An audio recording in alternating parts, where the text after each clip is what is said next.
Certainly Super Mario 64 is much better than some of the Nintendo 64 titles on the market.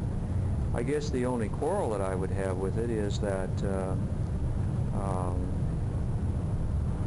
we can't achieve the kind of quality, that level that we have with Super Mario 64 every time out.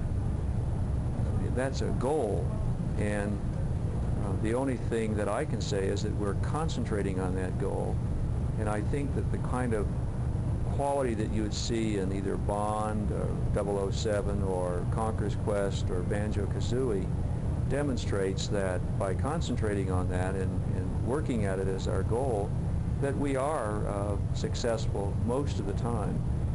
And we are going to continue to be very picky on this issue of quality with N64.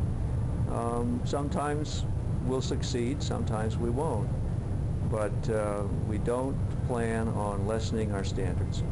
So I thought your commentary was fair, and I think that it was responsible reporting, and really don't quarrel with it.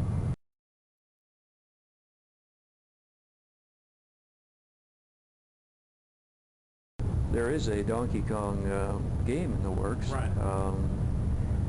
We don't have any plans to do that right now. It's an interesting idea, but there's nothing like that underway.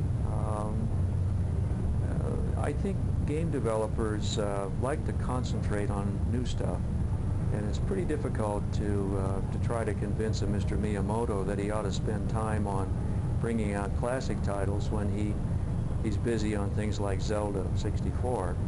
So probably we won't do anything like that. Okay.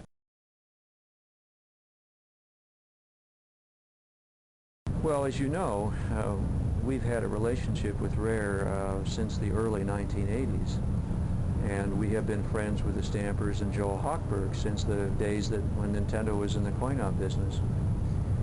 We invested in Rare several years ago, so we certainly saw their potential a long time ago. And that investment was a very wise one, because the quality of games that they have brought to the market and their development expertise has proven that we made a sound investment. We are very pleased with the relationship with Rare, and especially with the quality of development work that's going on there. It's just exceptional. And we couldn't be more pleased with that relationship, and that's one of the reasons why we increased our minority investment. And it's one of the reasons that Rare is expanding its development capacity and also is getting into the publishing business. Mr. Arakawa and I have known Joel Hochberg since probably 1981 or 82, and Joel is a veteran of the games business, both in coin-op and in consumer.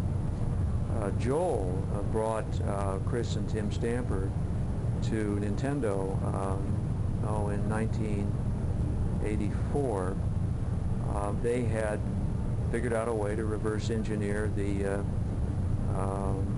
Famicom, the original NES, and wanted to make games for Nintendo. And we were so impressed with the work that they had done that we commissioned them to work on a coin-op game. It was a skiing game. I can't remember the name of it right now, which did pretty well in the coin-op business. And the relationship has grown since then.